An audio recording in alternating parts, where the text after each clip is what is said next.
Would he be better at Manchester United than Solskjaer? Well, I'm only giving you my opinion. I believe so. Subscribe now to the OTB Football Podcast stream wherever you get your podcasts and download the OTB Sports app. The OTB Podcast Network. OTB AM. With Gillette. Put your best face forward with our new and improved razors.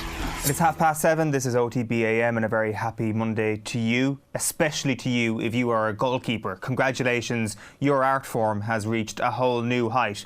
And it was a story in three parts over the course of the weekend for goalkeepers. On Saturday in the GEA, we had Niall Morgan coming up for Donegal kickouts, and I thought to myself, God, we're going to be starting off Monday morning talking about goalkeepers. And I was right, but we weren't going to be talking about Niall Morgan, it turned out. Maybe we're going to be talking about Kasper Schmeichel, who essentially won the FA Cup for Leicester City after Tielemans' unbelievable goal on Saturday evening. Two amazing saves from Kasper Schmeichel. I thought we might be sitting here talking about him this morning, but no, it is a third goalkeeper we're starting OTB AM off with this morning, because Nathan Murphy almost broke his microphone at the Hawthorns yesterday. Alexander-Arnold whips it in. Alisson scores! Unbelievable! The goalkeeper has scored in the 94th minute. You've never seen anything like it. Alisson for Liverpool to keep alive their top four hopes, and nobody can quite believe what they have seen. West Brom 1, Liverpool 2. You're not mishearing me. The goalkeeper, Alisson, heads into the back of the net. Wow, a goal from the gods by Alisson. Ger Gilroy, what a moment.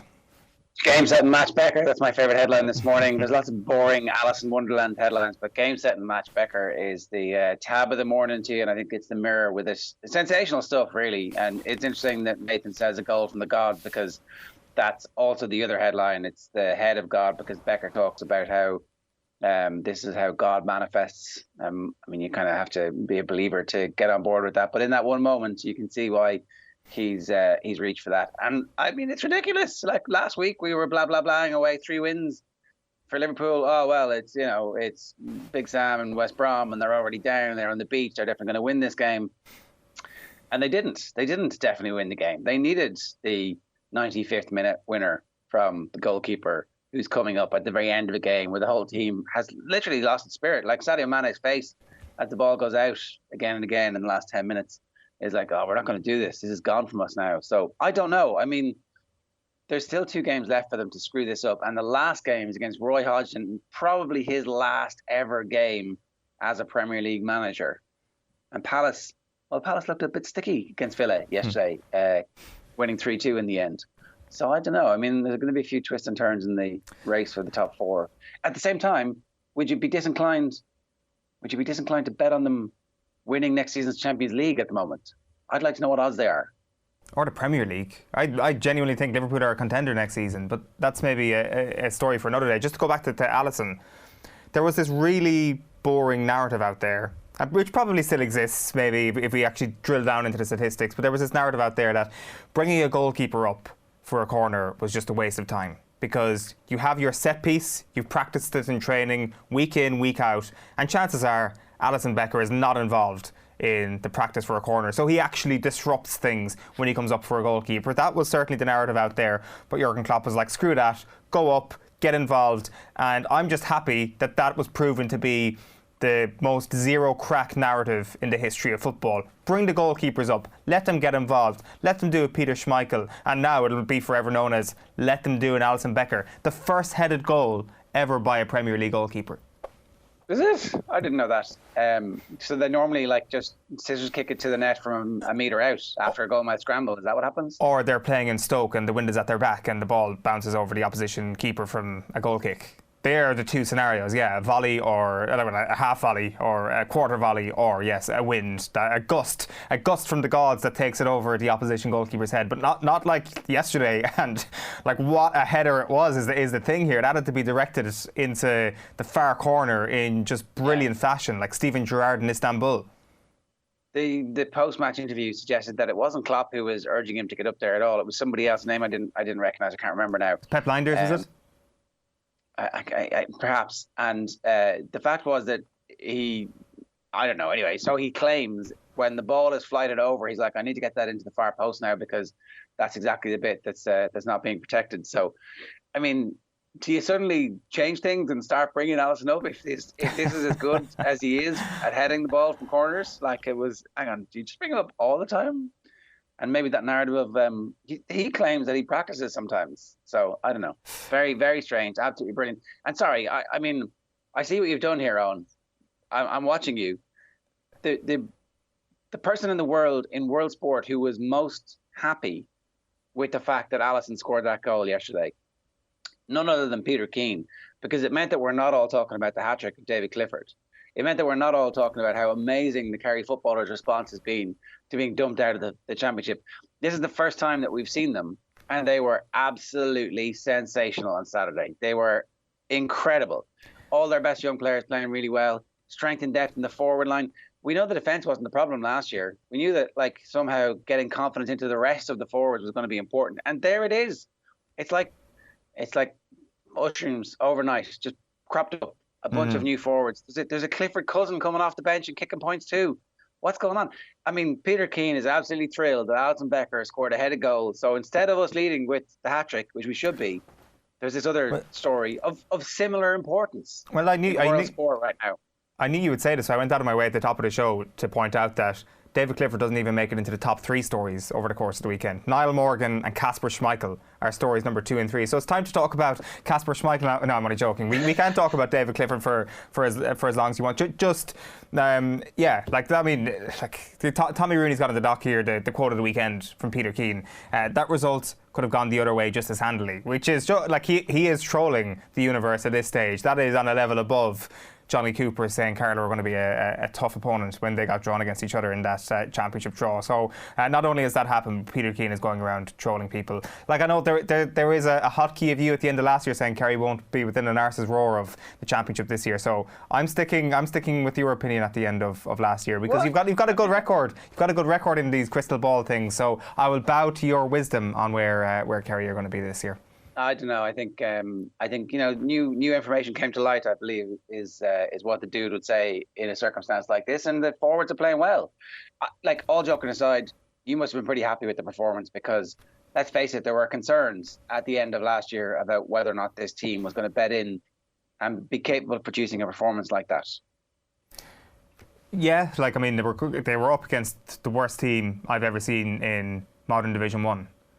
That is not hyperbole. It was genuinely the worst performance by a team I've ever seen in modern Division 1. Genuinely, like you have to go, like the record suggests that you have to go back to the time when Kilkenny and London and Waterford played in Division 2, and if like a team like Kerry happened to get relegated, they would end up playing them by some brutal coincidence, and that was the magnitude of the victory the other day. Like if Dublin came up against that Galway team on Saturday, it would have been 8-40.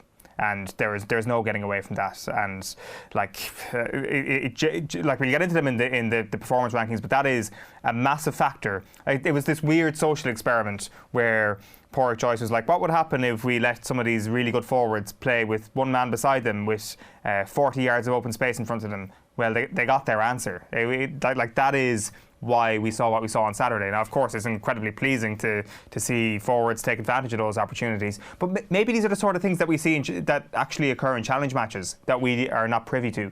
Like there is every chance that Galway come back over the next few weeks and they're like, yeah, that was just a complete phony war on our part. We were just playing around.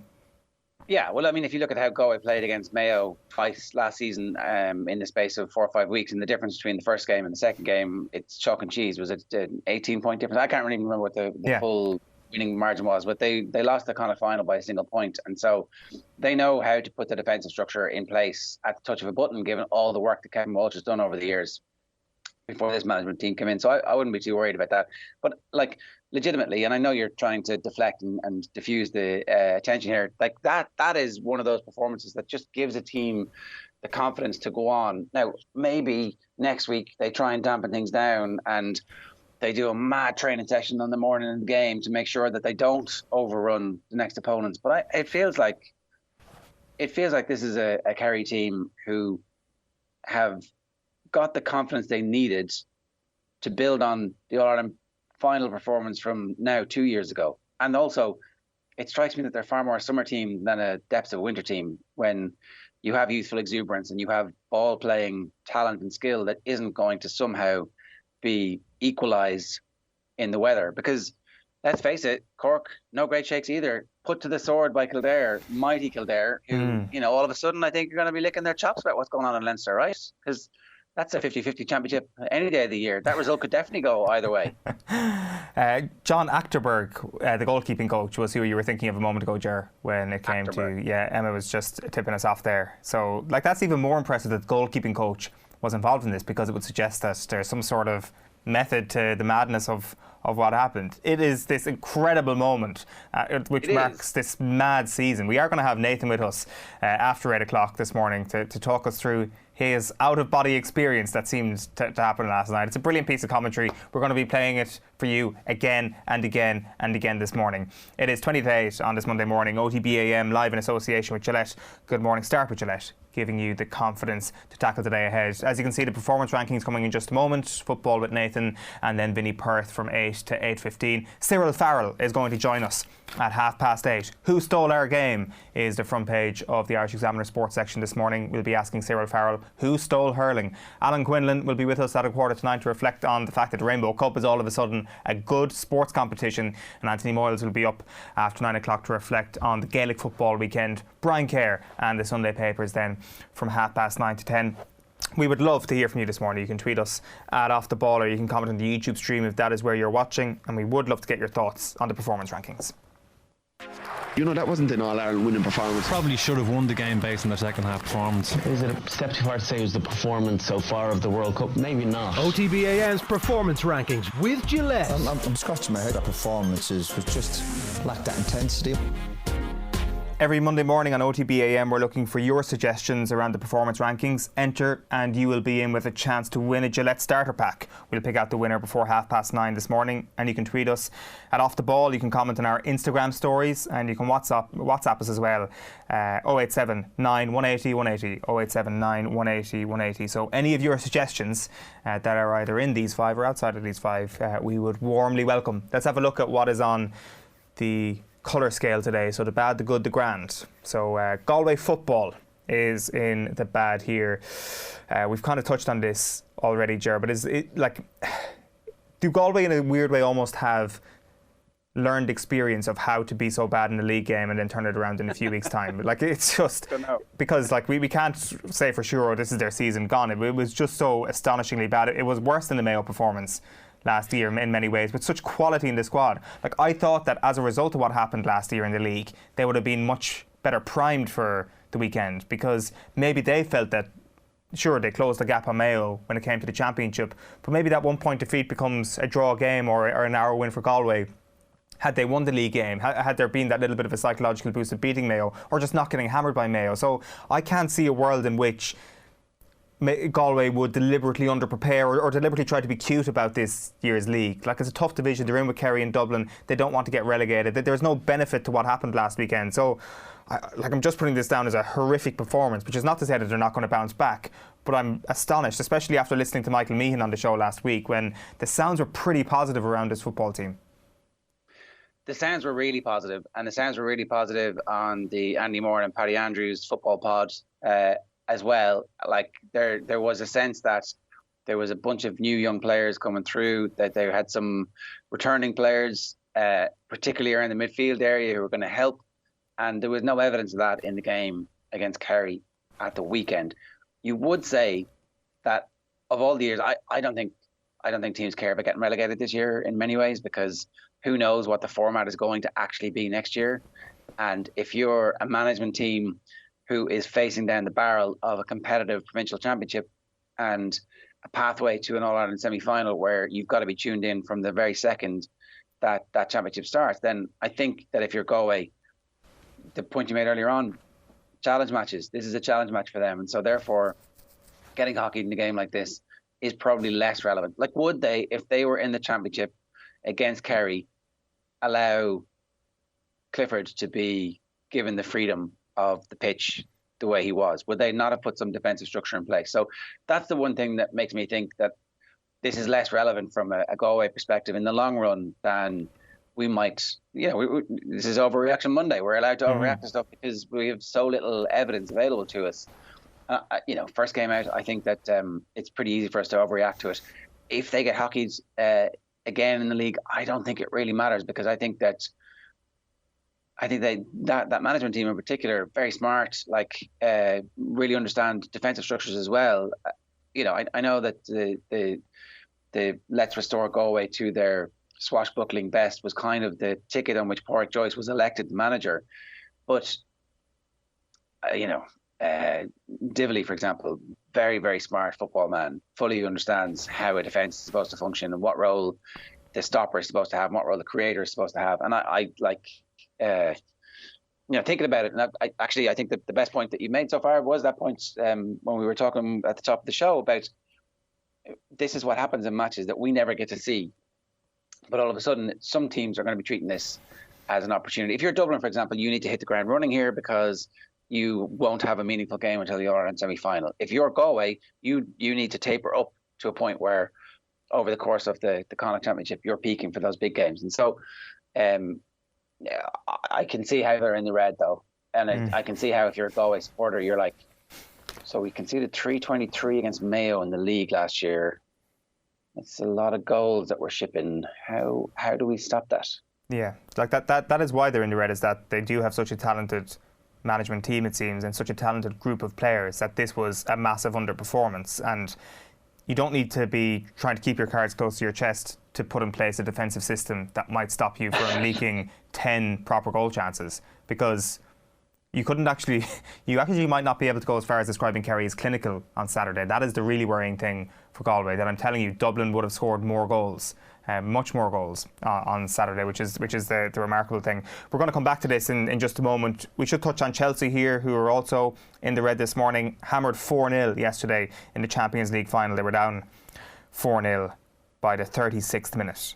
So this capped off a terrible, terrible weekend for Chelsea in both men's and women's football, where all of a sudden, Ger, it's looking like, could Chelsea bottle this conclusion to the season to the point where they don't qualify for next season's Champions League, they don't win the Champions League, they don't win the FA Cup, and Thomas Tuchel almost kind of has to start all over again next season with a bunch of players who will look as if they're not good enough going into this summer's transfer window?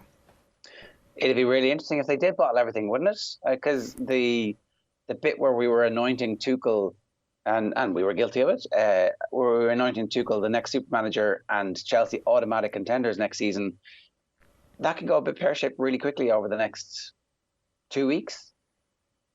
I mean, over the next 36 hours. If Leicester beat them again, and Leicester therefore would essentially be qualified and home and hosed for the Champions League, how will we feel about what Tuchel has done? I mean, I think he's done an excellent job to improve the side from when Lampard was there, and he has not picked any of these players. He has not helped to shape the squad, and maybe he doesn't want to play with a 36-year-old centre-back, and maybe he doesn't feel like that's the best way for him to build a league-winning side and a Champions League-winning side. But it was a weird performance from Chelsea against Leicester at the weekend. It wasn't that swashbuckling performance that we've seen. It was like Leicester had worked them out, and it was. I mean, I think Brendan Rodgers was absolutely sensational and has been sensational since the moment he arrived at Leicester. And just because he tells everybody he's sensational, that doesn't mean he isn't sensational. And I don't know, really interesting game, really interesting sequence of matches now at the end of a Premier League season where we've known who the winners have been essentially since I don't know, halfway through that 15-game winning run that Man City had. So hats off to Leicester, and squeaky butt time for Chelsea. And a terrible jersey as well, to make everything way worse. Like, this was almost like what Chelsea did to Manchester City in the FA Cup semi-final. Leicester kind of did a similar job to them, but it just felt totally different. It felt like this was not football as we have come to know it. This was something different. This was an event. Like, I'm not sure. I think I found myself like drifting towards my phone quite a lot this season because the life of the game just has not existed without fans. And all of a sudden, Saturday felt like the most important sporting event in the world, the FA Cup of all things, involving Chelsea, who really are not necessarily a club that too many neutrals care too much about.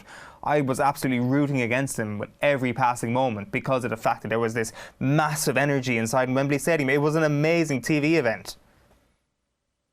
It was incredible, absolutely incredible. I think the VAR decision in the video that's doing the rounds of the Chelsea fans filming themselves as they celebrate the equaliser And, how ironic the comic book villain was going to end up being Chilwell from a Leicester City fan's perspective, and the happiness. And then all of a sudden this dread silence falls over them and you just hear expletives being shouted as VAR scratches off the goal for an offside, which looks pretty marginal. And when do you stop the video? Do you stop it after the ball leaves the foot, or is it like when he makes contact with it, or is those frames? I don't know. VAR is like not great, right? And we'll get into this with the hurling conversation a little bit later on as well. But having the fans there completely transformed that game. Like I'm not going to lie, I watched most of the Villa game on the highlights, and the lack of celebration when they equalised at one stage was like, this definitely feels like a training ground match. This definitely feels like a challenge match compared with the previous day when there were fans, and the difference it's going to make to all these teams. Like, this has absolutely been a year of phony war, and how grateful we were that there was that phony war. But now that we see what the difference fans make, the fleshy jiggle of the fans in the stands, it's the greatest sight in world sports. Yeah, like I want to live my life with the confidence that Ben Chilwell had to celebrate his former team, against his former team, knowing that he was on the offside line and the fact that it was an own goal. To have that confidence to actually go all out and celebrate that, thinking that there was going to be no repercussions or no U-turn possibly in that. I just want to have that level of confidence. I think it's this magnificent moment. The video you're talking about with the Chelsea fans in the stand is obviously the highlight of the season for so many reasons. And I mean, the owner being brought onto the pitch afterwards. Like, I wish they did that in American sports, where like Tom Brady would be like, do we bring our owner out? Is our owner a dickhead or is he not? Nah, he's all right. Come on out. And they allowed them to do that in American sports. That's essentially what happened on Saturday. Leicester were like, our owner is good. Everybody else watching this, particularly you, the sneaky six, all of your owners are bad. So let's show off our shiny owner, who's great and way better than your owner. I just loved that moment. I thought it was class, and all of a sudden, like these things that we would sneer at in the past about, I don't know, the crowd and the fans and the passion that's attached to British football. I think we've all realised that actually they're really, really, really important. It was brilliant. But Chelsea, though, not so brilliant. They are in the bad this week. You mentioned the hurling. Let's get on to that. It's in the orange this week because there were a couple of great moments, as there is in every hurling weekend. Galway were particularly good. We're going to have Cyril Farrell with us a little bit later on.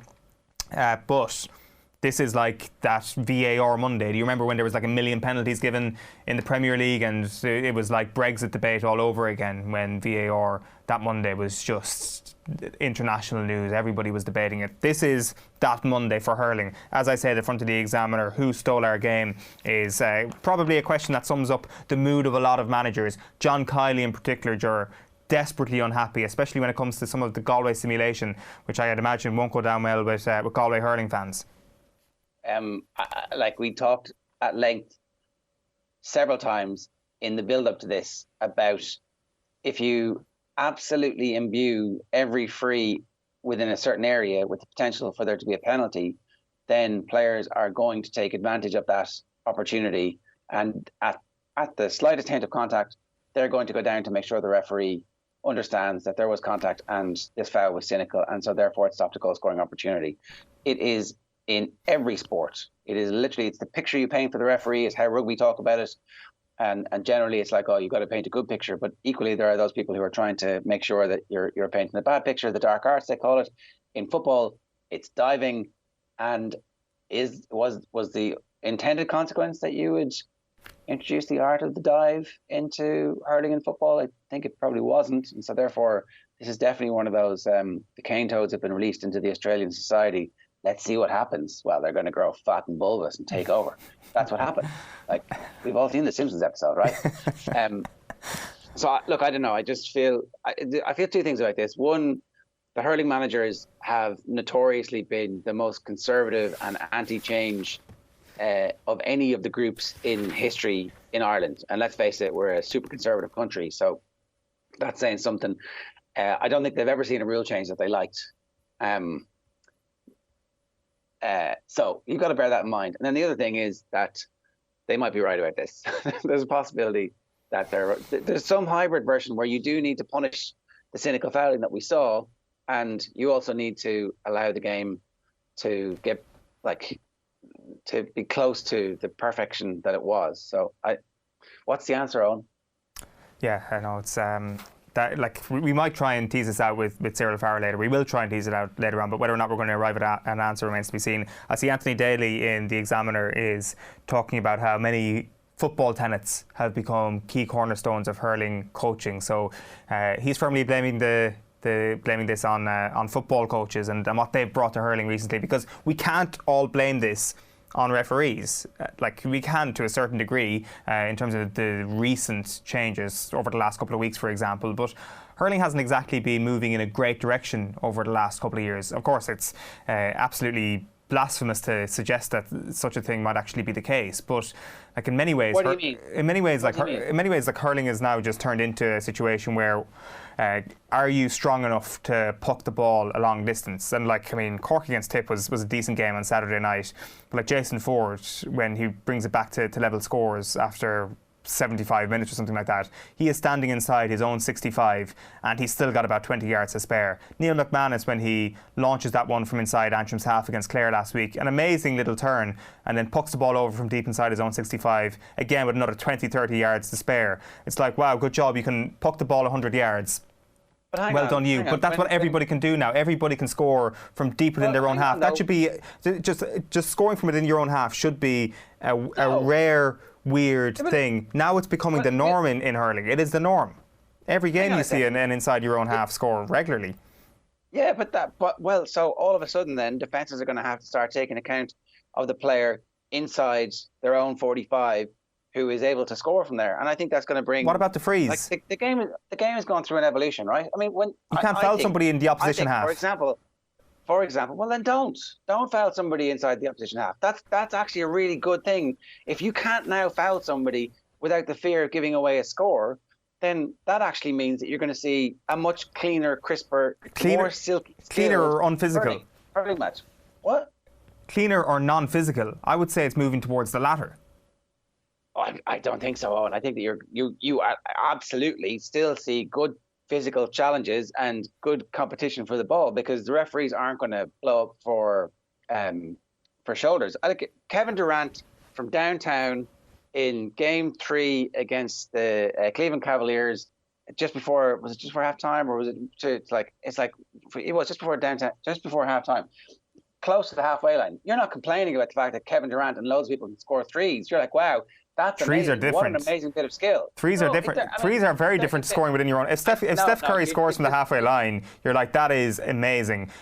Like the thing is, Steph Curry will not have an uncontested shot. To different standards. But he will not have an uncontested shot from within his own half. That's my problem. It's almost with the free taking. Well, the McManus example was actually a terrible example, because that's from play, and that was actually this really brilliant moment where he ditches his defender and leaves him eating dust, and then he scores from within his own half. More and more of that. I think the point about the freeze is actually on the rule changes and just the lack of the advantage rule that's going to happen. I think that they can sort that out. But I actually think that hurling's going in a really good direction, where you can rack up these scores, and where if you're a team who has good shooters, you can position them anywhere from the half-back line forward and try and create a game plan around them. And I think that over the next couple of years, we're going to see, hopefully, some of those teams who have been coming from the lower divisions make that leap, because you can work on that skill and you can rack up 22, 24 points and then hope that your inside forwards, because the rules are going to get some freedom to score goals. Like, I don't think, but it's interesting that you think that, and I think there's a view out there that hurling's going in a kind of tragic direction. I don't have many policies in sport, but one of them is it should be hard to score from your own half. But if you give away a free anywhere near the opposition 65, you're conceding. If your opposition free taker is worth his salt in inter-county hurling, you are conceding from that position, and I don't know, I think that just cheapens the whole thing. It cheapens the really amazing things we see every single week in inter-county hurling. Why should you be allowed to foul with impunity, though? Why should halfbacks? That's not what I'm suggesting at all. Sometimes fouls are accidental. Sometimes fouls are genuinely accidental. Sometimes there's a crap referee. Sometimes and they do not warrant a score opportunity being given. Fair enough if that happens in the opposition half, because that's the scoring zone.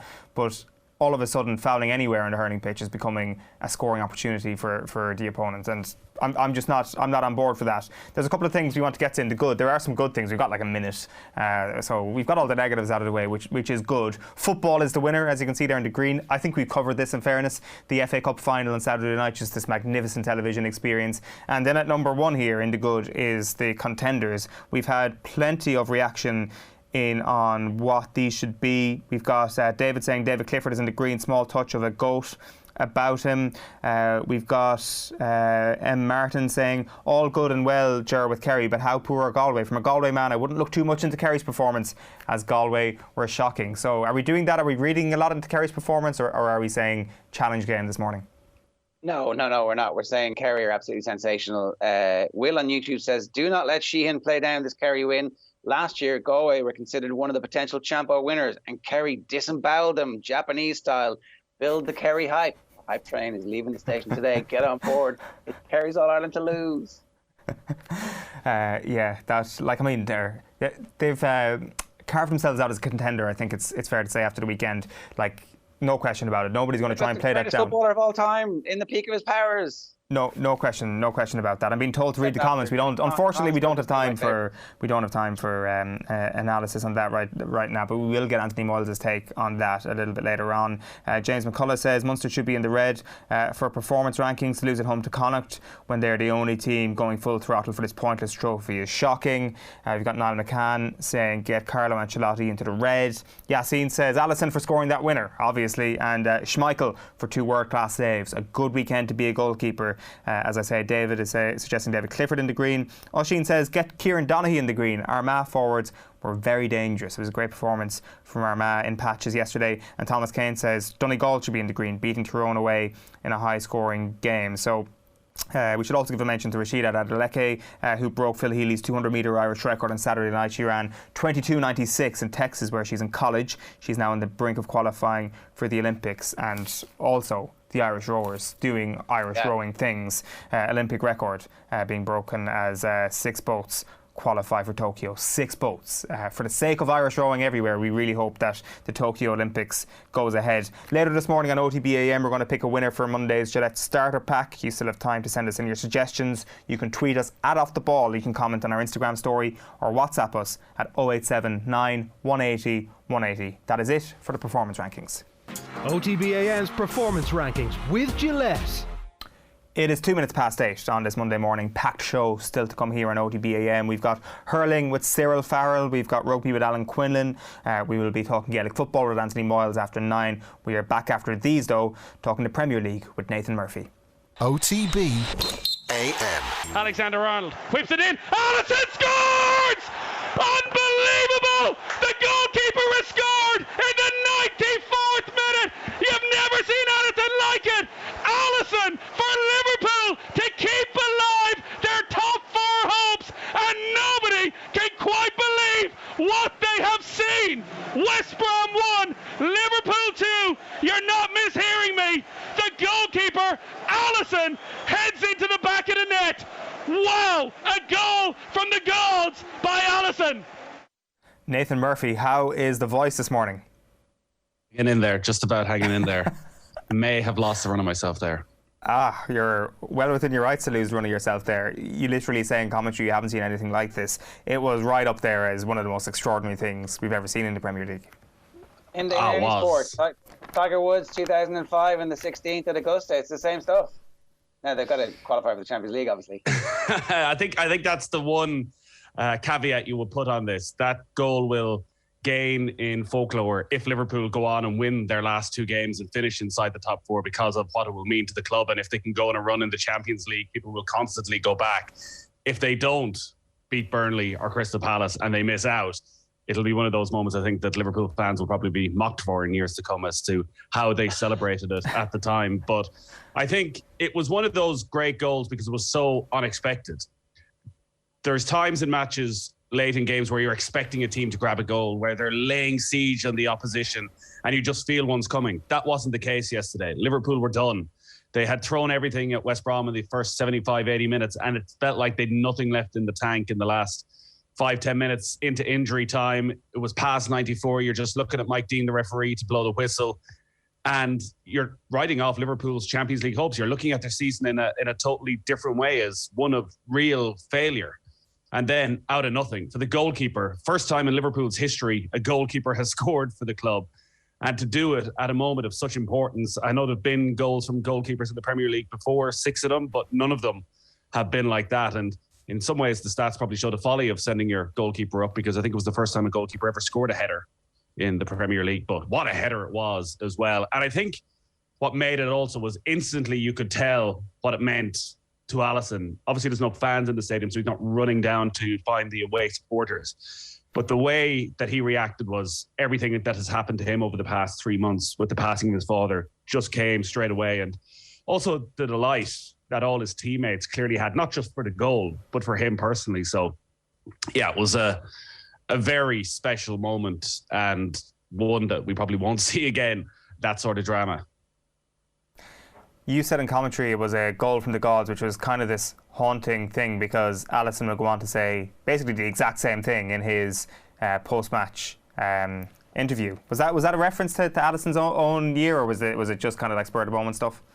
I presume it's spur of the moment stuff. I was off my seat at that stage, and that's the brilliant thing about a goal like that. You suddenly find yourself and you're jumping around the commentary booth, and Vinnie Perth was next door, and he had smashed his knee off the commentary booth. And part of you wishes that you could be there, and a moment like that, if you were in the stadium, would be a very different thing. But I think it's the only reaction. It was just such a unexpected moment, and as I say, I think you could tell instantly what it meant to Alisson, for him personally, even more than what it meant for Liverpool and keeping them in that race for the top 4. And it's been such a strange season in a way. It's been one of the more dull Premier League seasons, particularly the last few months, where we knew Manchester City were going to win the title, where we knew relegation was done and dusted. If this was all that was left, and if Liverpool hadn't scored that goal, the top 4 race was done as well. We were heading into the final week of the season with really nothing at stake. So for that reason as well, it is a big, big moment in the season. And it's just a shame, really, it wasn't 2-3 days later, where you would have had 8,000 in the stadium at least, and heading to Anfield next Sunday for Liverpool against Crystal Palace. But yeah, I think that's one that will stick with people for a long, long time. In 10 years, people will still be looking back on that goal. The top 4 race is where it's at. Like, I mean, this is the situation that often materialises late in the season, where you've got multiple teams going for the same thing and you get a proper race for it. Like, what's your sense on how this is going to go? Like, surely Saturday afternoon should provide as much hope for Liverpool fans as anything else. I think it does, because you're looking at Saturday and you can read whatever way you want. Do Leicester take the momentum of the cup final and go beat Chelsea, which would guarantee Leicester top 4? I mean, Chelsea are really on the back seat heading into the final day. Or have Leicester celebrated and Chelsea come out with a little bit of fight tomorrow and they turn it around completely? Whatever happens, it's going to go to the final day of the season. The problem for Liverpool is you couldn't trust Liverpool to go and win these final 2 games. Constantly throughout the last 4 or 5 months, as they've collapsed, there have been moments where there have been sparks and you think this is them coming back to not where they were last season, but a team that can finish top 4. They went and beat Manchester United, ripped Manchester United apart at times on Thursday night, and you think 3 games, okay, potential banana skins, but the momentum that they have now and they're back scoring goals, surely they kick on from here. And yesterday again, wasteful in front of goal, a mess at the back at times, and they go to Burnley on Wednesday. Burnley have already beaten them at Anfield this season. And then Crystal Palace on the final day of the season with Roy Hodgson, possibly his final game as a manager. See, they beat Palace 7-0 at Selhurst Park at Christmas. You'd expect there to be a reaction. Liverpool should win these 2 games, but there's been little over the last 3 or 4 months to suggest that they will do it easily. And I think if you're a Liverpool supporter, this is going to be an incredibly nervous week. But things may work out in their favour if Chelsea have this late season collapse. What is the truth about where Liverpool are at? Because Thursday looked as if Liverpool were getting ready to launch a title challenge again next year, with maybe some of the performances that they had and some of the players that have yet to come back. And then yesterday, 26 shots they had against West Brom, and obviously needing their goalkeeper to score in the last minute. That's very indicative of the thing that has held them back over the last 3 or 4 months. Yeah, yesterday summed up the problems that they have. Obviously, a huge gap in the heart of the defence when they're without 4 centre-backs at this stage. And Nat Phillips has had a good run, but he's not at a top Premier League level. And Reece Williams is a young kid who at times has looked completely out of depth, and the 2 of them together combined hasn't been pretty for Liverpool. So that's going to be something that continues for the next 2 games. Chris Wood is going to be licking his lips for Burnley ahead of that match on Wednesday. Christian Benteke has suddenly found a little bit of form, has a good record against Liverpool. So Liverpool are going to concede over the next couple of games. And then at the other end, maybe that's the bigger question. Are those players a little bit fatigued? So they're missing simple opportunities that they would otherwise put away. Like you think back to Mane's chance when Liverpool are trying to equalise. He's 10 yards out and somehow he side foots it wide. Firmino, when he hits the post where he simply has to just side foot it into the back of the net. And in the second half, again, the opportunity for Salah when he's clear through. These are big opportunities that Liverpool were taking constantly last season. So is that because they're out of form, because they're fatigued and a summer off means they come back in August completely rejuvenated? Or have they just been there that little bit too long? Do they need a spark, something to freshen them up? Like Mane and Salah, like their body language is shocking. Like there is no warmth there whatsoever. Yesterday, Mane has the assist for Salah. Like there's a bit of a celebration. There was the reverse last week, but at no stage do you see a real apology if one of them plays a bad ball. They can barely look at each other at times, I feel. So how long can they leave that to continue? And if one is to go, Salah's the one who's obviously far more valuable, but Salah's also the one who's top scorer in the Premier League. And Liverpool players constantly go on about Mane's work rate and Firmino's on-scene work. Salah is the genius of that front three. Salah is the once-in-a-generation type player that you can't replace. It's almost impossible unless they're going to go and spend the 100 million on somebody that you're going to replace Mo Salah. You can get somebody in who could do a job like Sadio Mane. And Firmino hasn't been at it for 2 seasons at this stage. Like they've changed it for the last, really since after half an hour against United. They've gone with more of a 4-3-1-2. So Firmino playing as a 10 and Mane and Salah up front together rather than out in the wings. And it's meant that Salah's got on the ball an awful lot more. The more Salah gets on the ball, the better Liverpool are, because technically he is their best player, maybe with the exception of Thiago in the middle of midfield.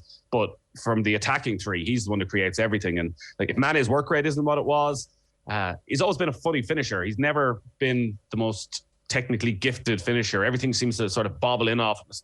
Hasn't stopped him scoring a load of goals. But I think they have big decisions to make. And that's why the next week is huge, because you'd imagine the conversations you're in around who you're going to sign are completely different if you're not inside the top 4. Champions League. Yeah, so call it. What's going to happen?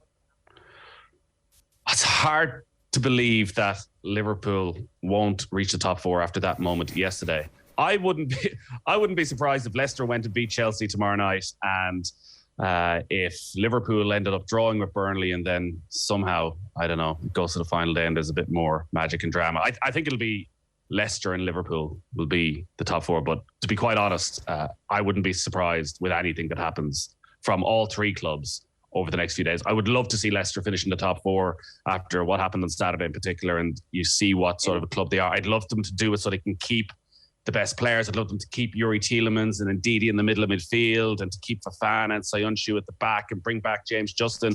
I think that could be a really exciting team over the next few years. And we'll be looking at Thomas Tuchel and Chelsea in a completely different way if this next week goes badly wrong for them.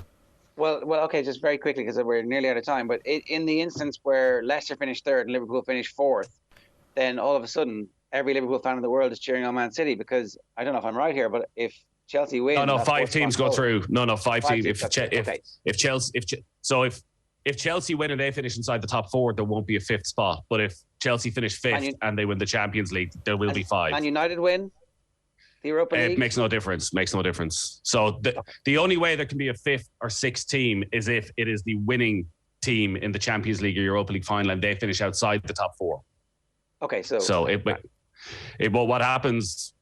There's no way Liverpool or Leicester can qualify for the Champions League unless they finish inside the top 4. It's on, Nathan. There's no way they can't not qualify if they finish in the top 4. Yeah, if they finish in the top 4, they're going to qualify for the Champions League. No question about that. And it's looking like it's on. I mean, it's what a week. Like even like we were talking about this earlier, Nathan. Like what the sort of image that we now have of Thomas Tuchel, it's just shifted just a little bit, or at least of that Chelsea squad and what they might be able to do next season. That's been this season, though, hasn't it? There's been so many matches. Every game is on TV. You sort of decide and make a big decision on what you feel about a club. Like, look at Manchester United. Week on week, it changes from progress to actually they're as far away from ever. I think next season it might be different, because I presume we're going to go back to not having every single match on television, and maybe that's a good thing. And we can sort of pause for breath at some stage and not make wild predictions of what's going to happen. We're still going to do that. We're still going to make wild predictions of what is going to happen throughout the season. Nathan Murphy, great stuff. Congratulations on a piece of art yesterday. Thanks, Owen. It is 16 minutes past 8 on this Monday morning. We're talking Gaelic football with Anthony Moyles after 9. Alan Quinlan and Cyril Farrell are still to come later this hour. We are sticking with football now, though, because here is Vinnie Perth, who joined Nathan for live OTB commentary of that dramatic win against West Brom for Liverpool. Well, Vinny, we've seen some things in football, but the Liverpool goalkeeper scoring in the final minute of injury time to keep alive their Champions League hopes. God bless Alisson. Yeah, what an amazing moment. And I just hope it means so much come the end of the season, and now Liverpool do end up in the Champions League, because that was one of the great moments in Premier League football history, I think, potentially. Albeit, ironically, it's a scrap for fourth place, but it was just a brilliant moment, and especially with what's gone on this year. Alisson has lost his father, very spiritual guy. He speaks about Brazil and what's happened in that country, and for him to come up and make such a big moment, and it wasn't just that, there was also quality to the header. His technique was brilliant. What an amazing moment. And when you see Jurgen Klopp shocked at the end of it and didn't overreact because I think he was taken back, that tells you everything. Just an amazing finish to a game of football, and it makes you realise why you love the game, because when moments like that come, and they don't come that often, it just takes your breath away. And so unexpected. And I'm sure there are supporters of other clubs who will have moments of this season that they will remember for a long time. But it's been such a strange season because of the lack of fans, because the title and relegation has been done so early. That moment, as you say, it feels as though in 10, 20 years' time is one that people are still going to be talking about. Yeah, it was like what the FA Cup final gave us yesterday. It gave us an insight into what football was like before we lost all the fans. It was brilliant. It was great spectacle, all of that stuff. But what happened there happened without fans, and it was still in a magic moment. And I even myself got a huge energy boost out of it. It was a massive moment. Yes, I grew up a Liverpool fan, but I've become neutralised in that sense in terms of football. But that was an amazing moment in football, and there's so much at stake as well for it to happen. And I just think it's just a brilliant moment in football and in life. I think so many people get such a huge boost out of what happened in what's been a difficult year. What a magic moment. We played Alisson's interview afterwards as well, and it was hard not to be emotional watching how emotional he was. And it was a reminder as well that footballers are human, that Alisson's father died in the last couple of months back in Brazil in terribly tragic circumstances. He wasn't able to go home for the funeral. That they are here entertaining us, but actually are going through the same things that so many people have gone through over the last 15 months. Yeah, the interview really touched a nerve with me, because we live in a world now where everything is instant and people comment on each other and comment on if Alisson had made a mistake, he gets criticised and he paid the big dollars for all of that stuff. But these are real people. Like, to lose your father and as I said, someone so spiritual, to see, I'm sure friends and family back in Brazil were affected by COVID, not being able to fly home and see your family, all of that stuff. And you see that he mentioned he's kept himself out of the press, and you get people would have been critical of that at times. I want to do an interview with Alisson, why isn't he available, etc., etc. Or he probably walked past some press people. So you've seen a real insight into someone's life and what football means to them. So it's, as I said, it's a special moment for him. He just comes across as a great guy as well. And you think it probably couldn't happen to a nicer fella, to be fair to him. Just a great person, and he comes across a great person. We don't obviously know him, but I mean, a special moment for him in his life. And you could see the tears in his eyes, and he looked up to heaven to his father, and he said God had put his hand on his head and helped him do that. And that is his beliefs, and fair play to him. He deserved that moment today. It's very special. It's hard not to look back on the game and go with scoreboard journalism and say Liverpool now kick on and qualify for the Champions League, because for the previous 5 minutes we were saying this game and result at 1-1 would sum up Liverpool's season, where sloppy at the back, obviously missing a lot of defenders, but just all over the place at times defensively, and so careless in front of goals. For 89, that was Liverpool being Liverpool that we've seen all season. Yeah, there's a train of thought, and I have it. I think Klopp can get Liverpool back to their very best next season, but they're going to have to inject something into that, whether that's new players or different things. And I do think that, but at the same time, there was flaws in that performance. You said about the two centre halves were very vulnerable to everything, balls up, all etc.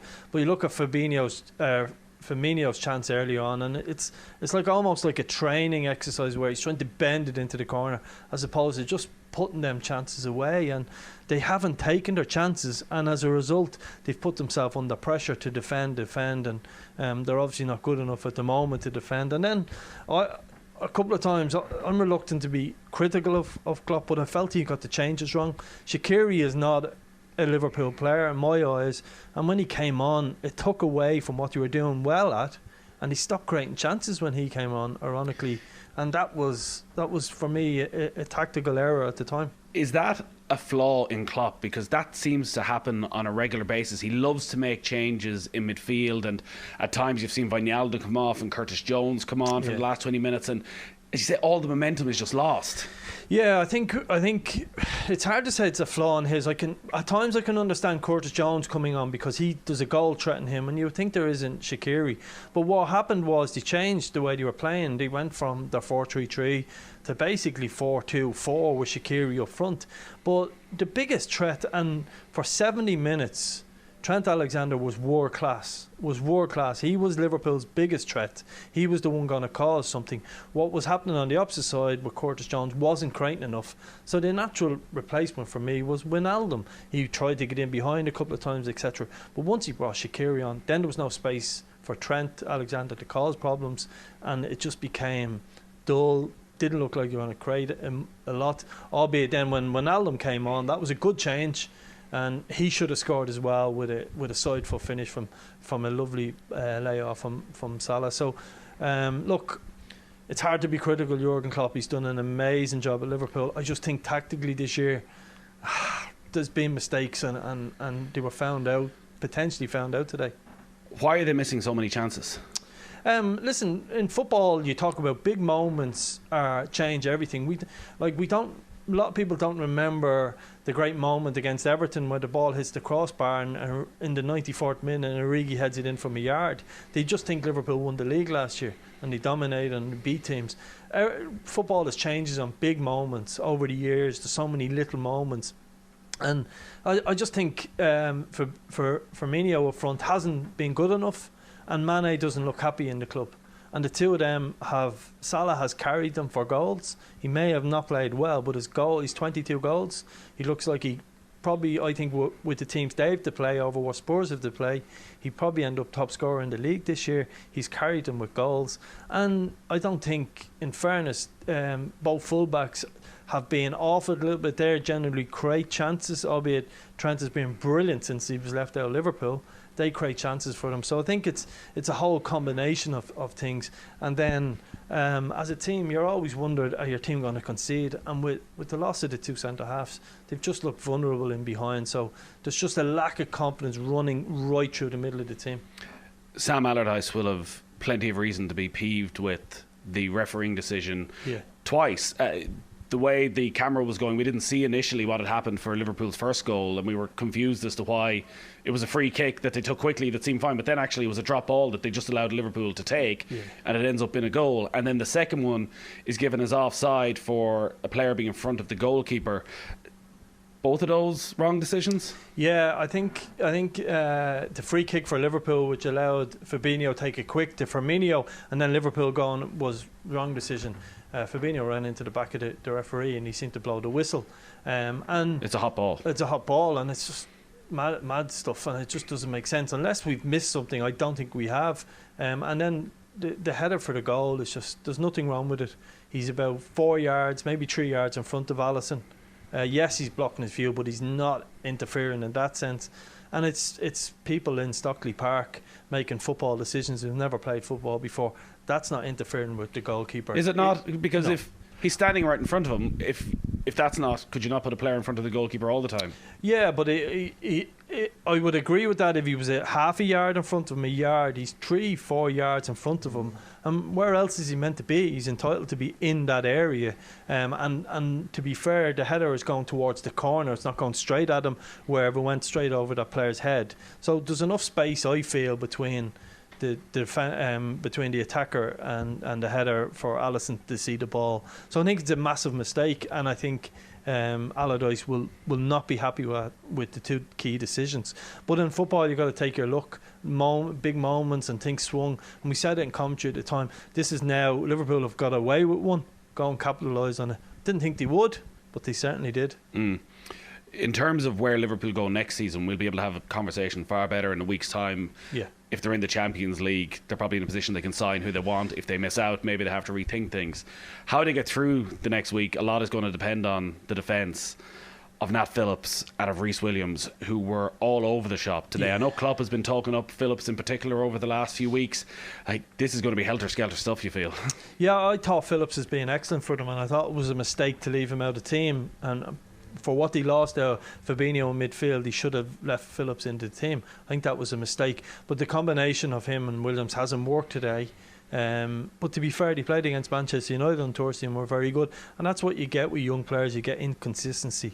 They could be the best two players on the pitch against Burnley, but they'll have to work cut out, that's for sure, with Burnley's front two. So it is a concern. It is something you'll have to look at, but I don't think he can afford to put Fabinho back in there. Maybe if Kabak gets available, him and Phillips seem to have formed a good partnership, but there will be concern. Liverpool aren't over the line after today's result, and ultimately that's what the concern is. That big moment might be lost because they fail to finish the job in the next two games. Big concern for Klopp in terms of centre half. It feels almost impossible to predict what's going to happen over the next 7 days. Chelsea-Leicester is the crucial game, and depending on what happens there, we could be going into the final day where Leicester-Spurs is absolutely massive, or if Leicester were to win on Tuesday, they're guaranteed of a top four, and suddenly Chelsea could find themselves right on the back foot. Yeah, I think it's a strange one. I think if Liverpool, thinking about it, if Liverpool would probably prefer Leicester to beat Chelsea. Because that means then it's totally in their own hands. It's totally in their own hands as opposed to relying on goal difference. So they probably prefer that result. But Tuchel has his job in his hands. He's Champions League final to prepare for, and it hasn't been good from them for the last few games. So they'll be right at it, and they'll really need to get that result to go their way. So really interesting week ahead. All Liverpool can do is now prepare for Burnley, which is a massively difficult game. Again, you've seen it with West Brom today. There's no pressure on them. They were not gung-ho, but they weren't afraid to throw bodies forward on that counter-attack. And Burnley will be, Dyche will enjoy. They had a little altercation in the tunnel earlier on in the season. So Dyche will look forward to upset Klopp. That's what you do, a manager at that level. You always feel of something to prove against this guy. Go on, put your head on the line then. Who's going to finish third and fourth? I think after today's moment, I'd be shocked if Liverpool now don't end up in fourth and or third at least. And it's so difficult to call that Leicester game. Do Leicester recover after the FA Cup final and get the house in order? They've got two difficult games, Chelsea and Spurs. So difficult to predict, but I would say Leicester and Liverpool. Great stuff, Vinny. Cheers, thank you. OTB AM. Yeah, Vinny Perth in conversation with Nathan Murphy after that incredible win for Liverpool in the Premier League yesterday. All of those pieces available on the OTB Sports app right now. It is 29 minutes past 8 on this Monday morning. We are turning our attention to the Allianz Leagues, and we're starting with hurling this morning. Delighted to welcome Cyril Farrell back to the show. Good morning to you, Cyril. Morning, how are things? Not too bad at all. So there's been a lot of reaction to the first couple of weekends of hurling that we've seen. A lot of it has been negative. What's been your take on the fare of hurling that we've seen over the first 2 weeks of this year's league?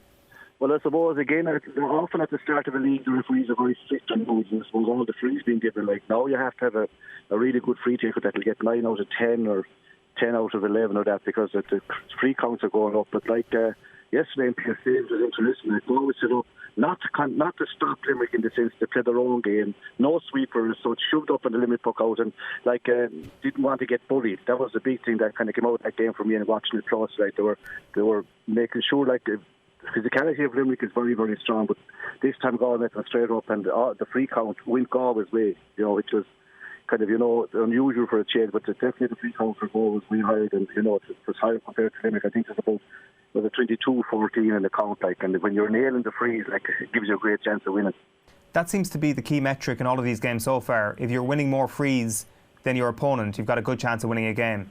Yeah, well, you see, Limerick's style of play, is very physical. They're a very, very good team, a very physical team. But, for once, a team didn't go out to contain them. Galway kind of faced them straight up. Whereas if you watched, say, the Tip Cork game on Saturday evening, Tip conceded all the puck-outs more or less to Cork. They worked the short game, and Tip were trying to break them down. If they broke them down, they got a free to score. But other than that, they were kind of dependent on Cork's kind of short game to break down. Cork did some great hurling, and, that's the kind of new style, I suppose, really, that kind of short game, working through the lines and, having a pop pass and off the shoulder and get goals in the run.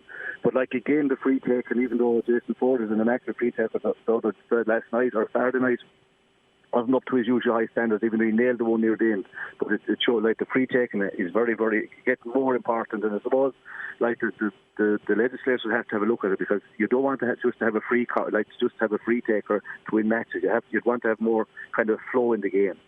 It's becoming too much, isn't it? As you say there, it is the deciding factor in all of these.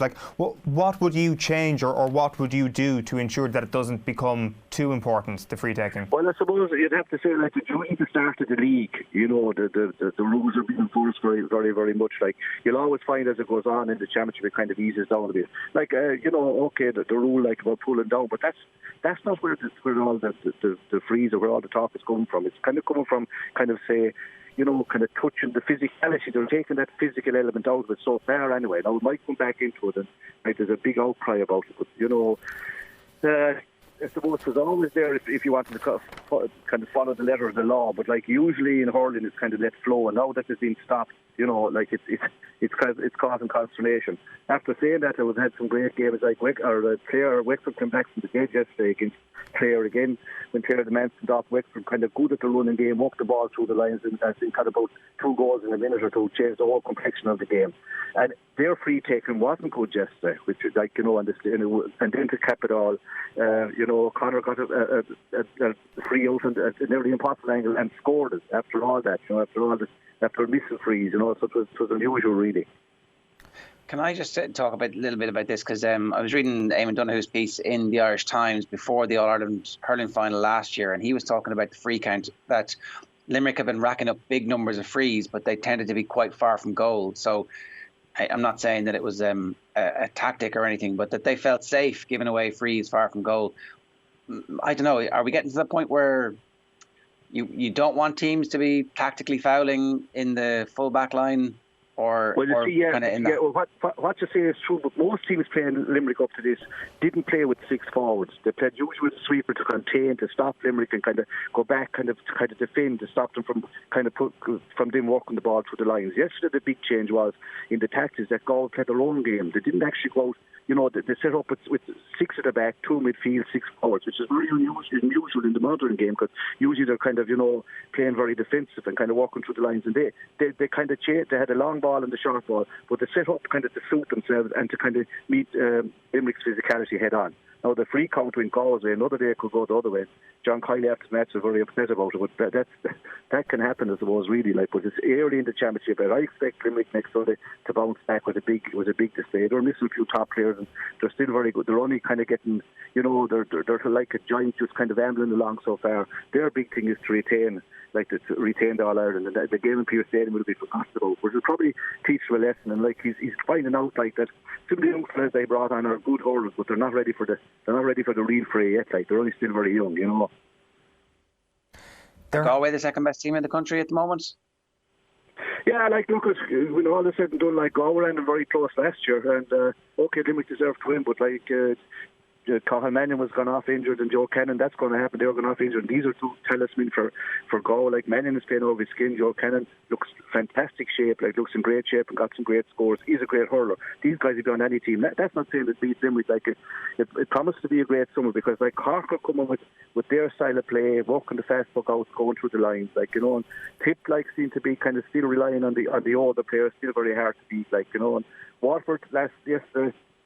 put out all the panel and nearly got caught for Westmeath at the great game. So like things are beginning to shape up. Wexford hard to beat. Clare would be very disappointed just because their performance was quite good, even though they were beaten. Now they have to win the next day out, but Wexford will be very happy to have 4 points out of 2 games. And I suppose the team so far of the league so far has to be Antrim. I know they'll beat yesterday by Kilkenny. It's a hard act to go down to Nolan Park and win there, but Antrim have been kind of refreshing, really, and I'd say Matty Kinney over Dublin would be kind of watching close to Antrim in the league because they're playing them in the championship, and that's not a foregone game between Dublin and Antrim by any means. No, absolutely not. They've really been the story of the first 2 weeks. Just to go back just one last time to Limerick against Galway, Cyril, I just wanted to ask you about John Kiley's comments after the game. He's obviously been one of the main voices disagreeing with some of the new rules that have been brought into hurling, but he was also talking about Galway, and he said that when a player has the ball and they run at you and throw themselves on the ground and they're roaring and shouting, that's embarrassing, that's not part of the game. He called it simulation. Some clear examples, a couple were very embarrassing. None of us want to see that brought in as part of our game. Was that what Galway were at yesterday, Cyril? Was it a load of simulation from them? Well, he must have saw it that way. I didn't see it that way. They one player showed it was like Limerick are no soft touches, they're a good, strong physical side and good hurlers, but so are Galway. And after last year, the feeling in Galway would be that they were bullied in Croke Park. That they felt they were bullied. For example, Joe Cannon got a good hard tackle, went down. I know it was a free given. No Galway lad even complained to the ref or tackled the Limerick lad. That was felt around the county that these lads, it's about time stood up. And I think yesterday they did stand up and kind of face to face up. And that was always going to happen. This year after what happened to Galway last year, that was the feeling. Whether it was or not, that was the feeling in the county. And people were saying, it's about time we stood up to these guys because they are big and strong. So you have to be force. You can't just avoid them. So, John Kiley, he's forewarned now, and since Galway have probably done Limerick a great favour because we're kind of cruising. The last day against Tipperary out, it didn't seem that they minded to get beaten. And yet when Tip got in front about all the big guns, that they wanted to hold the record of not losing a game, and it would probably be a relief that that they kind of pick themselves up again, and they will. There's no doubt about that. I think it's a great warning to John Kiley that what can happen on a given day. But Galway are one of the few teams around that would have a lot of talent and they have a lot of physical strength, the same as Limerick. I'd say describing an opponent as diving in hurling is one of the terrible things you can say about an opponent. It kind of questions, the integrity of your opponent and things like that. Yeah, well, Galway wouldn't like that, I'll tell you that, because these guys, they'd be very honest players and they'd be good players. They've won all Irons and lost, and they've been around the block a lot. All the guys, young lads getting, there's a couple of young lads there coming on and fighting for the positions. And, I don't know, maybe one occasion that I got tripped, but other than that, I was surprised really because Limerick are a good physical team, and you have to, when you live by the sword, you have to die by the sword. It's only a league game, so he's probably trying to get the message across that Limerick are being penalised too much for being physical. They do live on the edge, they hurl on the edge, and last year didn't count, these three weren't going against them. This time they are, so they'll have to they will have to curtail their tackling. There's no doubt about that, because they're giving these frees away. Tip against them lived on frees and drew the match. They hardly got a score from play for a long time, Tip didn't, but yet they were quite content to put out the full forward line, let Limerick have the ball and kind of contain and wait for a mistake and kind of punish a free. That's what Tip did against them. But I think Limerick will learn, and they'll just kind of curtail the tackling a little bit. And in the championship, I think it's God help them beat them because they're still a great team. Yeah, absolutely. When it comes to Cork then, Cyril, they seem to be another county who've realised that adding a bit of grit to their game, especially in defence, is what's required for them to finally step up and contend for an All-Ireland. Is that what you've seen over the first couple of weeks, that this is a team that isn't going to die so easily? Yeah, look, they're lovely hurlers. They always have been lovely hurlers, and they're very, very good hurlers. But now, again, it's the kind of the modern game. A lot of people won't like it. A lot of people, they say, good God Almighty. I had 3 phone calls yesterday where people said, is this the modern game from Saturday night?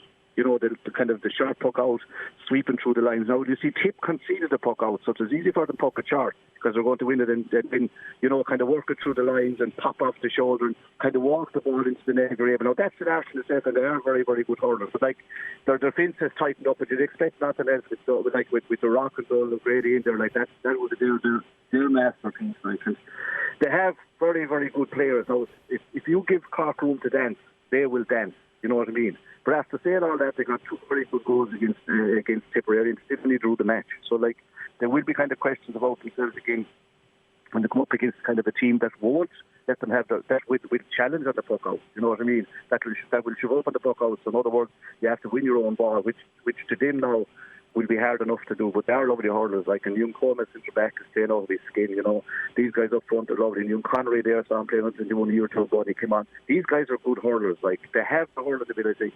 Now, when they meet Limerick in the championship, they're going to have to be able to stand up to the physicality of Limerick as well, because, like, you know, Limerick have fellas that have to take tackles, cut through them, and and use their strength legally. So it's going to be a great summer. It's hotting up already, and I suppose you'd have to say as well, the hurlers are lucky to get the second chance, whereas the poor footballers, well, if you have a poor day at the office or get caught with a late goal, you're gone for the year.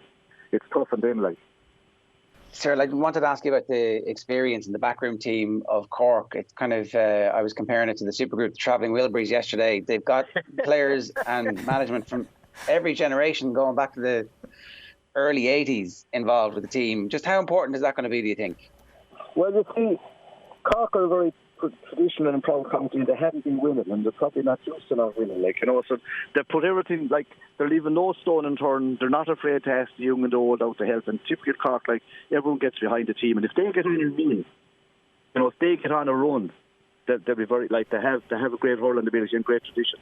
Now, the likes of, say, Donald O'Grady, who had no well in the rock, and these guys, and Jerk putting them, like, you know, they're real hurling men. Like, have learned the trade, playing the game with colleges, the whole lot. Like, kind of, we call it the modern game.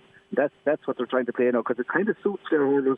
They're able to play kind of lovely flick hurling off the shoulder, and they are using the pace.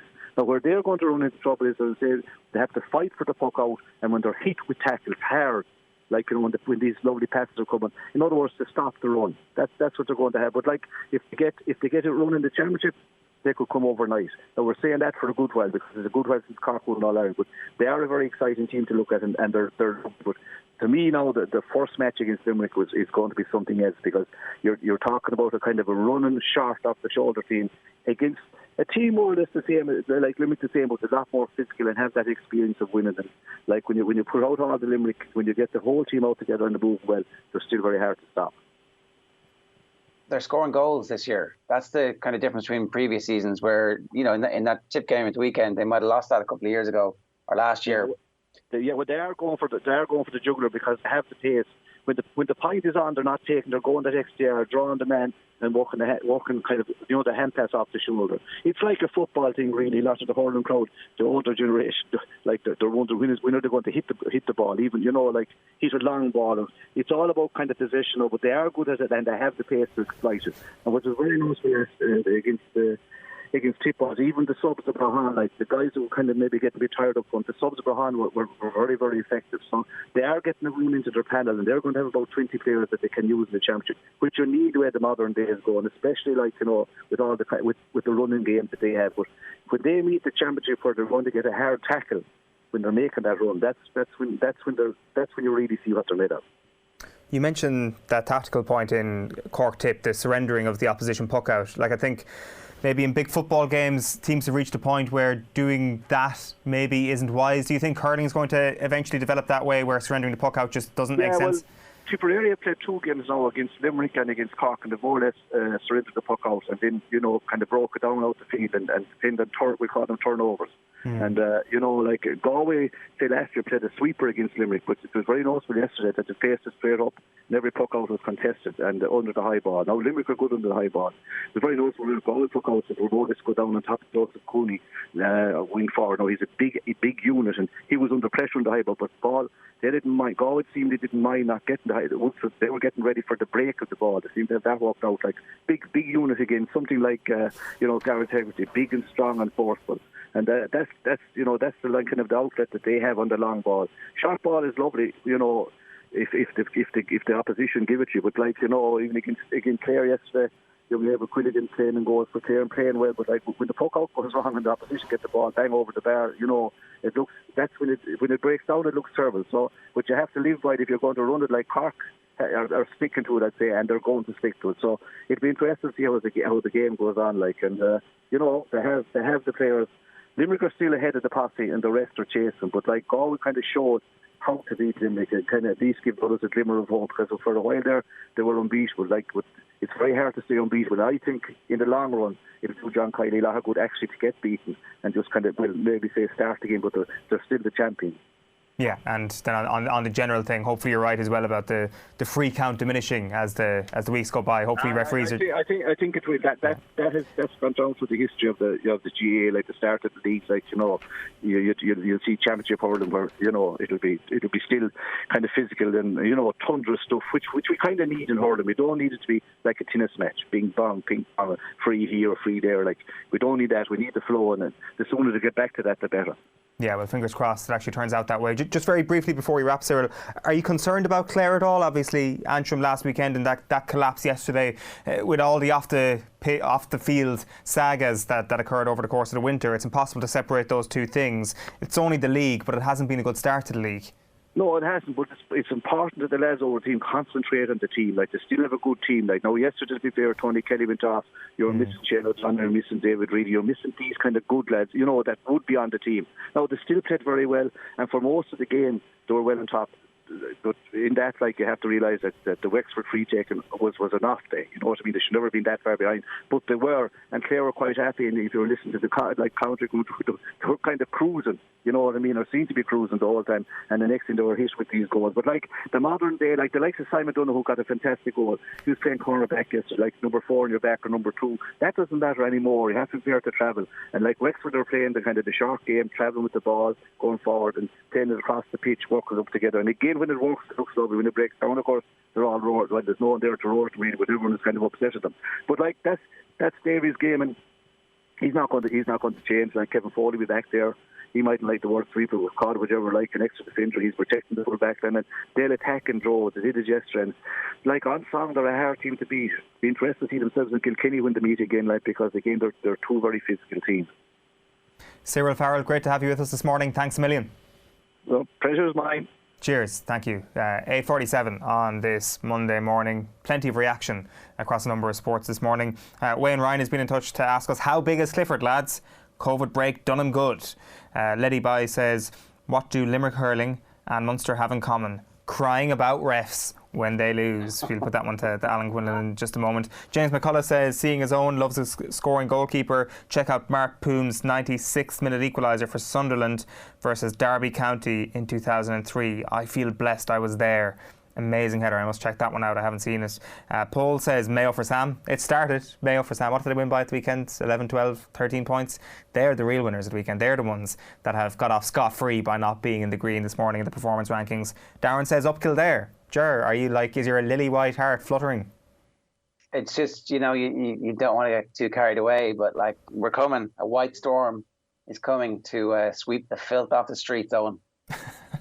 Looking forward to it. Michael says, rule changes in Gaelic football are also so bad. The mark is the one I hate the most. O'Shea said it right last year. When you want to see forwards turn and burn the backs, not kick simple balls over the bar. I think Michael's onto something there. I think there were a couple of moments in the Roscommon Dublin game yesterday which were not great. Now there will be. It was probably where it was at its most naked since I've seen the mark come in that game yesterday. And maybe this is because teams are working on it a little bit more. Maybe it was a coincidence.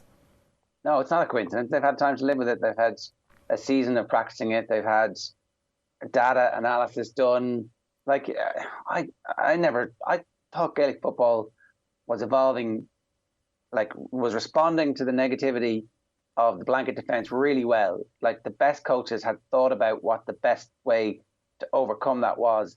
And the regulators decided, no, we need more high fielding because that's what Mick O'Connell did. And we all know that's the only time that Gaelic football was ever any good. And so that's what we're going back to.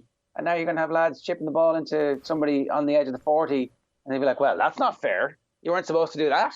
You're supposed to kick it over his head into a 50-50 competition. And like the good coaches are like, well, duh, we're not doing that because that's idiotic. McStay made that point as well last night, saying that the high fielding has not been increased whatsoever. It's just people catching the ball in their chest, popping out on left or right wing, and that's it. There was this interesting moment, though, yesterday where Davy Byrne catches a mark and he's just outside the Dublin scoring zone. Like, we all know the scoring zone for Dublin, and he takes his mark and he puts it wide. Like, there is a way of opening up players like Davy Byrne or Michael Fitzsimons or those. There's only a limited few Dublin players who you might feel comfortable with the ball in their hands, but you'll be more comfortable with the ball in their hands than, say, Dean Rocks or Conor Callaghan's or Kieran Kilkenny's. That I wonder if Dublin get to this point, do you actually start to double mark their forwards and let them pop the ball out to Davy Byrne, who's 30-40 yards out? Let him have his mark. And in a full Croke Park, when crowds come back, there'll be added pressure on those kicks. And maybe that's your response to what Dublin are doing at the moment. But they seem to have absolutely nailed the mark. And this is the thing, the best coaching teams are going to get the most out of any rule tweak. And Dublin didn't work on it under Jim Gavin, famously. He said that they hadn't worked on it. It was only his last season when he came in fairness. But now they've had time, and now it looks like that they found other avenues into killing a team. It was only in for the league. Remember, it wasn't so. That's it. Sorry, yes. And that's why they didn't work on it. Like, he was working entirely with his eye on the championship prize, which you would do when there's a 5 in a row on the line. So, look, I mean, if you want high fielding from kickouts, then reward the mark from kickouts. But the whole, I don't know. It's very close to Aussie rules. Really, really very close to Aussie rules. And not in a good way. There are plenty of positives from Aussie rules that you could take, but this is not one of them. Aine has been in touch to say there is an art to hooking, blocking and tackling. Kylie needs to relax a bit. If the frees were going the other way, would he have made the same statement? I doubt it. I brought up Eamon Donoghue's piece. It was a preview for the All-Ireland final, and he said that the free count went Galway's favour quite significantly in the Galway-Limerick game as well. The idea is that Limerick are happy to foul systemically because they do it in certain areas of the pitch to stop the opposition building up any kind of flow or building their attacking platform. And if they're going to be beaten by players who can now score from very deep, well then they're going to have to change. And that's my point, Owen, about the future of the sport not being as bankrupt as some people out there think, i.e. you.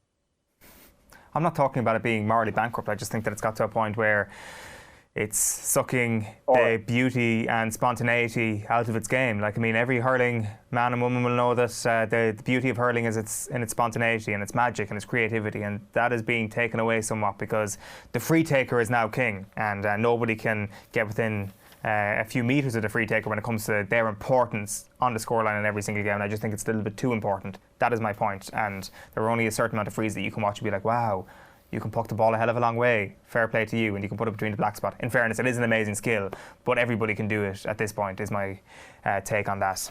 Right, at 8:52 on this Monday morning, it is time to turn our attention to the rugby. Alan Quinlan is with us as ever. How are you, Alan? Good on knowing yourself. Yeah, not too bad. I think when we looked at this Rainbow Cup at the start, after there was a little bit of a falling away in terms of the proposed format, and then after the first couple of weeks we thought, well, this is going to be a waste of everybody's time. All of a sudden on Friday you had Connacht lads and Munster lads fighting each other, and all of a sudden this thing feels quite important.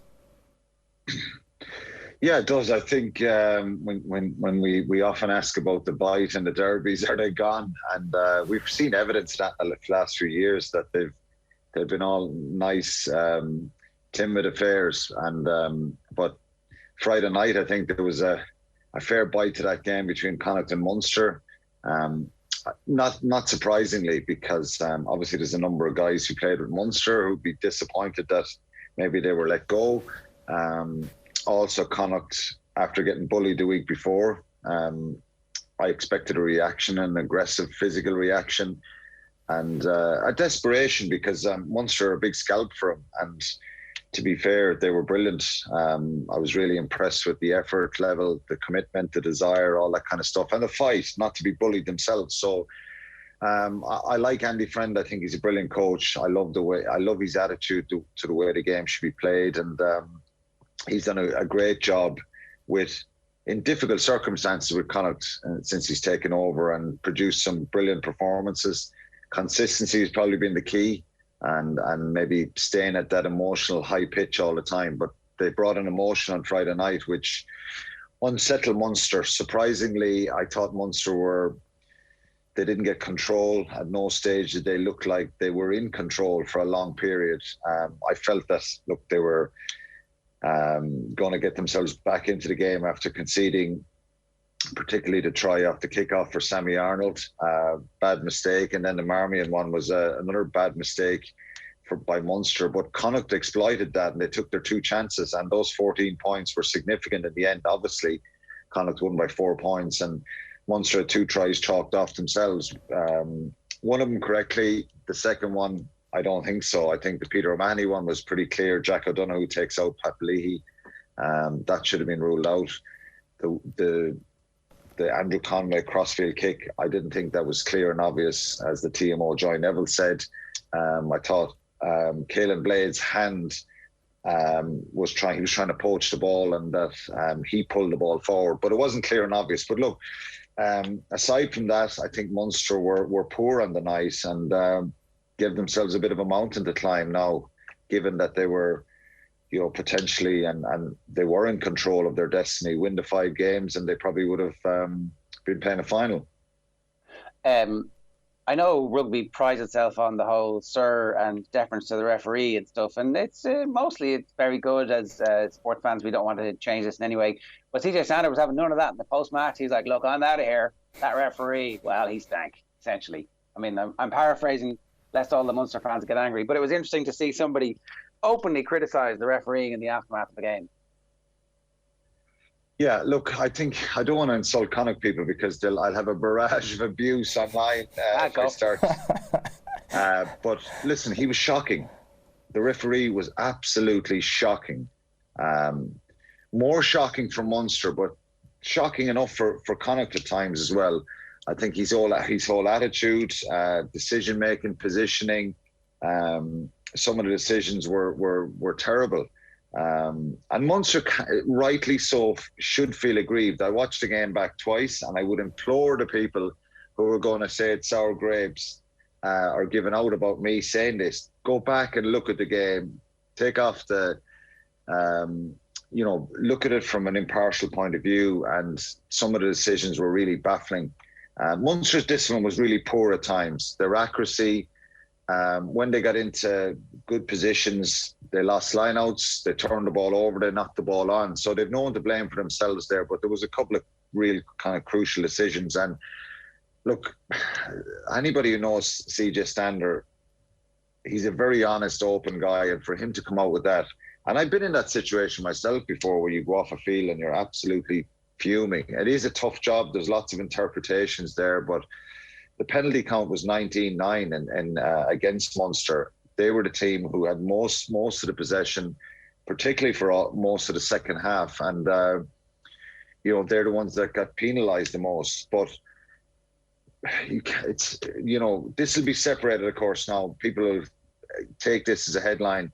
I still think Connacht, for their endeavour, their work rate, their passion, deserved to get what they got at the end, a win, because they just made it so difficult for Munster. And of course, you always have situations where 1 or 2 decisions go your way, you can win a game.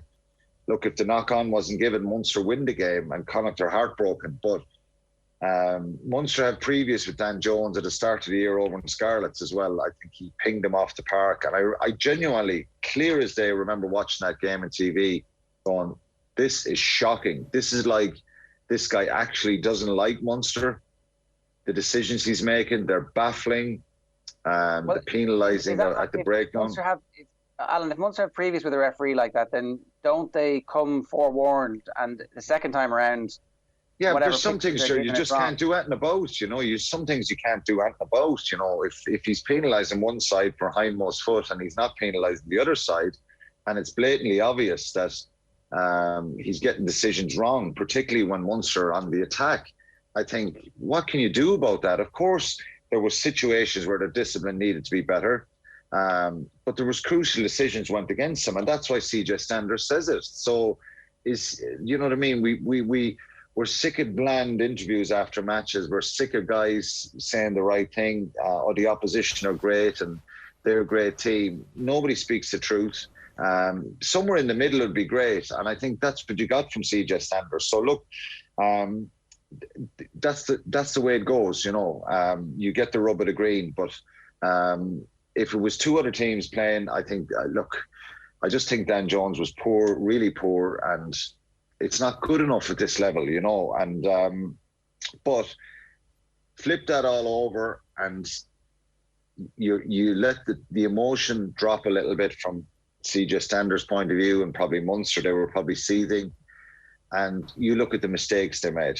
And I think in the review, they'll look back and the referee won't be the dominant factor. It'll be the mistakes they made, the things they did wrong, the accuracy themselves when they had the ball. And then you commend Connacht. You know, Niall Murray was outstanding. Cian Prendergast. These guys are young players who are playing against very experienced provincial players and internationals, and they're the ones that are really stepping up, putting their bodies on the line. Conor Fitzgerald was outstanding at out half as well.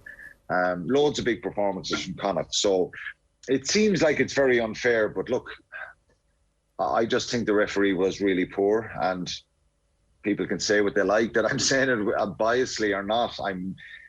You look back at the game, watch it again. There was some very bad decisions, and that'll be brought up in the review when his match is reviewed in the next day or so.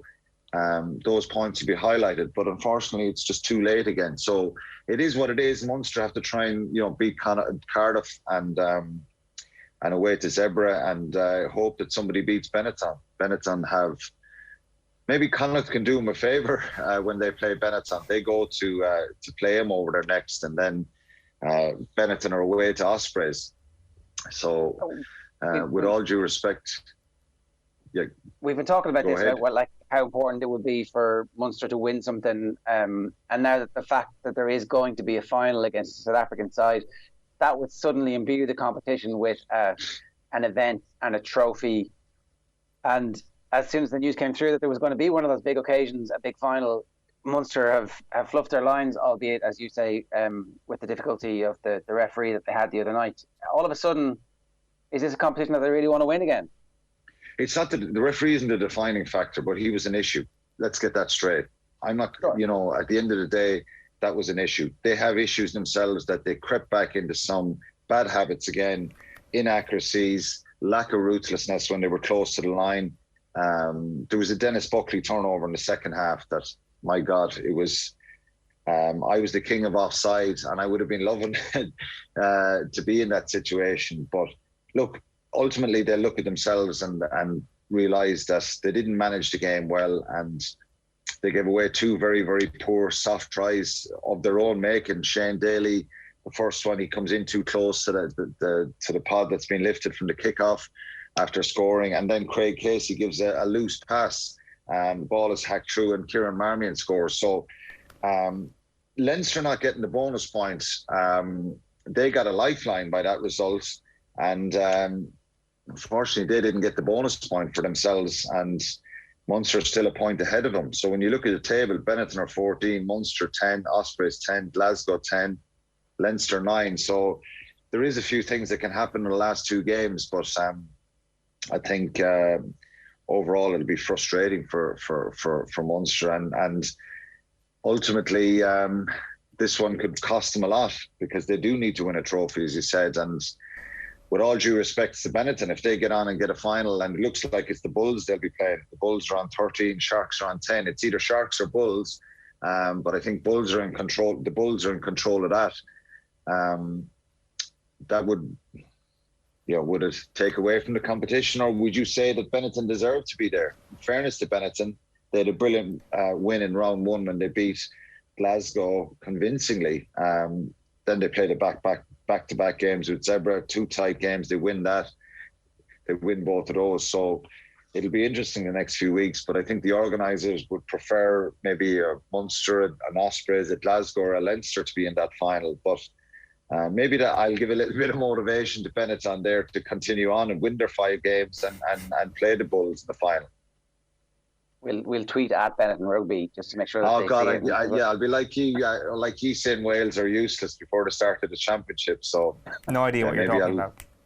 We are correct. We're correct. I wanted to ask about Caelan Doris returning to action, because from a Leinster perspective and from an Ireland perspective, actually seeing him back out there, there'd been injuries separate to the concussion that had kept him out of matches recently. But until you actually see him back out there and carrying into contact and offloading and doing all the stuff that we associate with Caelan Doris, it's just this little concern that you haven't seen it for such a long time. It's a huge moment for him, and a huge moment really for Irish rugby into the future. Yeah, he's a class player. I think his tackle count was up in the 20s and a number of turnovers, carries, loads of involvements there. But he came up against a side that were a similar situation to Connacht. Emotion through the roof, backs to the wall. Dan McFarlane looking for a reaction. I thought Ulster were superb. They lacked a little bit of the killer punch in the end for all the good they did, particularly in that first half. But Doris had some big moments in the game. And it's great to see him back, because I think if he gets a couple of games in the next few weeks, he could put himself back in contention to be brought to South Africa if there's an injury. I think he's a wonderful player, and with a real natural feel for the game and a rugby intelligence that, as you say, it was great to see him back out there showing he's the full box of tricks. And I think, it's unfair sometimes to expect too much of certain players when they're out for a period of time, but he's a very, very important player for Leinster going forward and for Ireland. Like, when you think about that Ireland back row that's almost been missing for a period of time, we probably had arrived at a situation, or we will hopefully arrive at a situation, where Caelan Doris and Dan Levy are the two best players in their position, and the way in which Ireland play and the way in which Leinster play as well, those two absences for such a prolonged period of time can only have had a seismic impact on the fortunes on the pitch. Yeah, I think, but the players that have come in have stepped up. I think, look at Jack Conan, where he was 6-8 months ago, injured. Talk of him struggling to get on in Leinster. The whole narrative had changed around him, and now he's going on a Lions tour. So things can change pretty quickly. But Doris is a class player. I think that'll be the challenge for Leinster, and a great place for them. They have a British and Irish line and an Irish international, 2 number 8s. Max Deegan is out injured, a brilliant player as well. So much depth there that we speak about a lot. And so to have him back, Doris, playing, performing at that level, and it can only be good news for Andy Farrell and for Leo Cullen. But things can change very, very quickly, I think. For me, I would get really excited to see Gavin Coombs involved, Caelan Doris, Jack Conan, these kind of players. But Coombs and Doris, I think having the two of them in the same team or being involved with Ireland would be very exciting for the future of the back row and the next generation of guys who are going to maybe take the mantle from the traditional numbers that we see in Stander and O'Mahony in the last number of years. They'll argue that, well, Stander is gone, CJ Stander is gone. Peter O'Mahony will still battle to try and get back in there. There's no reason why he can't and be in the mix. But I think Coombs and Doris would excite me to have them in an Ireland back row. And look, that's one of the reasons why the tour to Fiji being off is really disappointing. I mean, obviously we know why it's off, and that's far more important than the sport itself. But actually, those players going on tour, betting in together, just having that opportunity with the coaching ticket, that's a real pity. I did want to ask one thing about the Champions Cup final. So obviously next week it's Toulouse against La Rochelle. La Rochelle had a pretty easy win at the weekend in build-up for this. It's 1 and 2 in the top 14, and it's the finalists in the European Champions Cup. It's a real indicator of where the power in club rugby in Europe is at the moment, and geez, it should be some spectacle. Yeah, it's a hard one to call. People have asked me, well, obviously my connection with Rog and will La Rochelle do it? I don't know. Toulouse are, a very, very dangerous side, a powerful side who can play some incredible rugby, and they're the ones with all the experience of being here before on many occasions, winning trophies, and that's a lot of that stuff is new to La Rochelle, but. The confidence they can take out of beating Leinster and probably the manner of that second half performance will give them huge confidence. It's how they manage and control the game. Sometimes we see finals, Jared, that aren't the classics. They're cagey affairs. It'll be interesting to see how both teams approach it, but it'll be physical. And La Rochelle are a very physical side. Toulouse have big men as well. So. Toulouse are probably going to be favourites given, where they're at and their history and in this competition, their success and their ability to win finals, win the French top 14, all that kind of stuff. But there's a real intrigue to this, and it should be, I suppose, saying it's going to be a classic is contradicting what I'm saying. I don't know. It could be. I hope it is. I hope both teams attack each other because there's so many attacking threats throughout both sides. But, you say this all the time when you play Toulouse, when you play France, Dupont, Intermac, if they get an easy ride from their forwards, they can be devastating. So I'm sure Roger will be and John O'Gibbs will be trying to put pressure on them and really go after Toulouse up front. But two heavyweights, hard to separate them, and they're the dominant forces at the moment. Alan, great stuff. Thanks a million.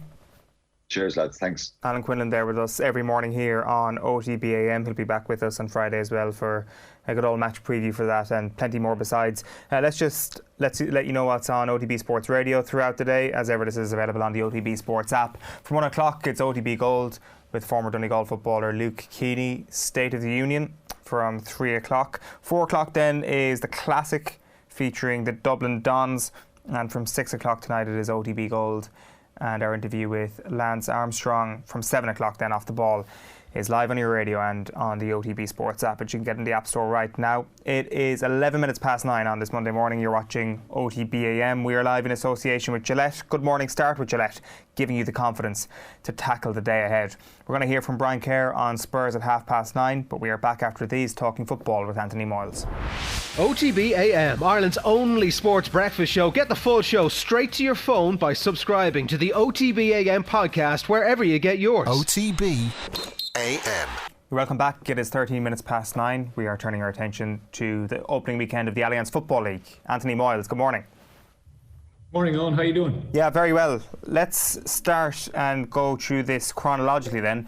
Kerry against Galway on Saturday afternoon was kind of the first game up, 4-21 to 11 points.